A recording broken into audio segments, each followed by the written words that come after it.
Eric Flag, c'est la référence francophone du street workout. Plus de 700 000 abonnés sur YouTube, une boutique d'équipements sportifs qui fait des millions chaque année. Bref, un visage associé au monde de la musculation et de la calisthénie. Mais il a choqué tout le monde en ouvrant un nouveau chapitre, celui des sports d'endurance. J'ai envie de courir un marathon. Je vais courir un marathon. C'est la bonne formulation.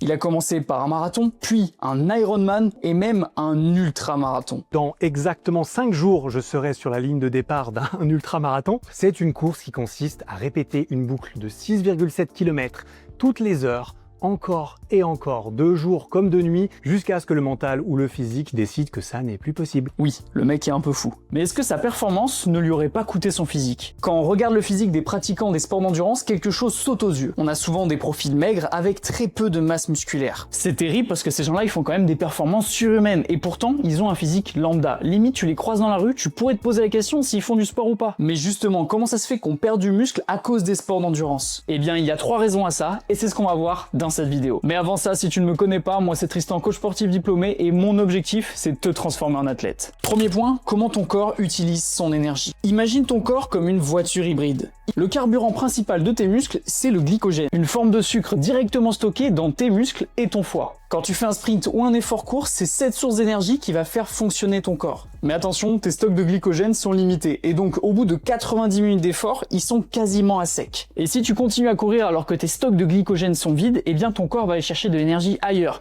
dans les graisses mais également dans le muscle. Et ça, c'est beaucoup moins marrant. C'est ce qu'on appelle le catabolisme musculaire. Ton corps démonte littéralement tes fibres musculaires pour en faire du carburant, via un processus biochimique qu'on appelle la glucogénèse. Et pour compenser ça, une bonne nutrition, ça va être capital. Avec notamment un gros apport en glucides qui est le carburant principal du corps, également beaucoup de protéines qui vont participer à la réparation des tissus musculaires et qui vont éviter justement la perte de masse musculaire. Attention également à ne pas négliger les lipides car les bonnes graisses sont utiles pour les efforts longs à basse intensité et même d'un point de vue santé en général. Et ça, Eric il l'a bien compris. Il s'envoie des repas gargantuesques et il vise un gros apport en protéines et en glucides pour que son corps justement puisse éviter de venir détruire ses fibres musculaires pour s'en servir de carburant. C'est d'ailleurs pour ça que les coureurs d'endurance prennent des gels énergétiques composés essentiellement de glucides. Comme il s'agit du carburant principal pour ce type d'effort, ça permet d'éviter que le corps se tourne vers le muscle à défaut des glucides. Reste à voir si ça lui a permis de limiter la casse. Point numéro 2, la réponse hormonale. Une autre raison pour laquelle les sports d'endurance provoquent une perte de masse musculaire, c'est la dimension hormonale. Quand tu fais un effort prolongé, ton corps libère du cortisol, l'hormone du stress. Alors je te rassure, c'est normal. Mais trop de cortisol, c'est un signal de destruction musculaire. Parce qu'en fait, ton corps, il se dit, on est en mode survie, on démonte ce qui coûte le plus d'énergie. Et devine qui c'est qui prend cher? Bah c'est tes muscles, car ils sont très énergivores. Et en parallèle, quand tu subis un effort long, comme la pratique d'un sport d'endurance, tes niveaux de testostérone vont chuter. Petit rappel, la testostérone, c'est l'hormone clé de la croissance musculaire et aussi du maintien de la masse musculaire. Mais c'est pas son seul rôle, la testostérone, c'est une hormone qui est hyper importante, que ce soit pour les hommes, mais aussi pour les femmes. C'est une hormone qui va notamment maintenir un bon niveau d'énergie, mais également te permettre de mieux gérer ton stress, tout en ayant un rôle très important dans la dimension sexuelle. Et quand les niveaux de testostérone sont bas chez un individu, il peut se sentir épuisé, voire même déprimé. Et le combo cortisol haut et testostérone basse, c'est vraiment l'environnement parfait pour perdre du muscle. Et pour contrer ce problème, l'important c'est une bonne récupération, notamment grâce à la qualité du sommeil. Et ça, Eric, il l'a très bien compris car il dort environ 8 à 9 heures chaque nuit pour que son corps et son système hormonal puissent récupérer.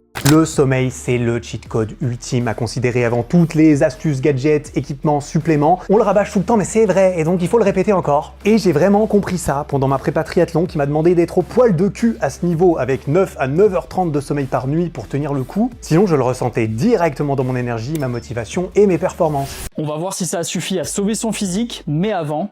Troisième point, le corps s'adapte. Ton corps, c'est une machine d'adaptation. Il réagit toujours en fonction du message que tu lui envoies. Si tu fais des sorties longues d'endurance jour après jour, ton corps se dit « Ok, pour survivre, il faut être plus léger, plus économe, plus endurant. » Et pour devenir plus efficace, eh bien, il va se débarrasser naturellement de ce qui pèse lourd et de ce qui consomme beaucoup d'énergie, les muscles volumineux. Alors évidemment, il va quand même en garder, mais juste le minimum pour être suffisamment efficace dans le nouvel effort que tu lui demandes, celui de l'endurance. D'où l'importance de faire de la musculation dans ta semaine d'entraînement si tu veux garder ta masse musculaire. Sachant que si jamais tu pratiques la musculation depuis un moment et que tu continues tout en commençant une prépa marathon, eh bien grâce à la mémoire musculaire, tu vas plus facilement conserver tout ton muscle. Et ça a été le cas d'Eric. Pour prendre sa prépa marathon en exemple, on sait qu'il faisait 2 séances type muscu dans sa semaine et 4 sorties de course à pied.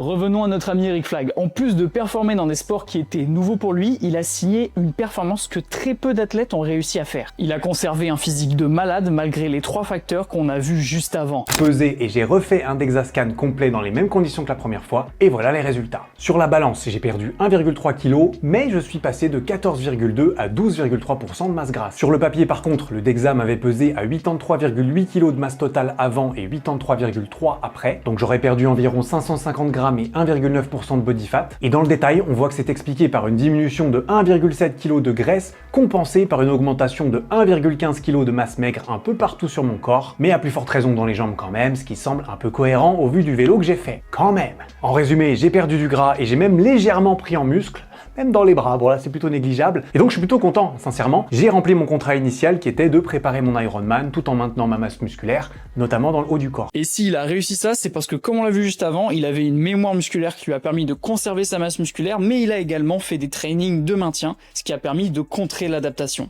Sur la nutrition, il a compensé sa dépense calorique en apportant notamment beaucoup de glucides et protéines, et d'un point de vue hormonal, sa récupération optimale lui a permis d'éviter beaucoup de problèmes. Donc l'exemple de notre ami Eric nous prouve un truc fou. Tu peux très clairement pratiquer un sport d'endurance à effort long, mais maintenir, voire développer ta masse musculaire. Un phénomène qui illustre ça et qui est très populaire ces derniers temps, c'est l'apparition des athlètes hybrides, les gens qui mixent cardio et musculation au sein de leur semaine d'entraînement. Et c'est une tendance qui, d'un point de vue santé, a plutôt du bon, parce qu'en fait, mixer musculation et cardio au sein d'une semaine d'entraînement, ce serait littéralement le combo parfait pour une santé globale complète. Car ces deux types d'efforts sont complémentaires. D'ailleurs, en description, tu trouveras toutes les vidéos d'Eric Flag que j'ai utilisées pour illustrer celle-ci. J'espère que la vidéo t'a plu, que tu as appris plein de choses. Si c'est le cas, n'hésite pas à lâcher un petit like, un petit commentaire, ça me ferait super plaisir, et à t'abonner pour pas louper la prochaine. Et petit mot de la fin, Eric, t'as toute ma force pour tes prochaines aventures et merci d'inspirer autant de gens à se dépasser chaque jour. Surtout mes athlètes, prenez soin de vous, on se retrouve très bientôt sur YouTube, c'était Tristan.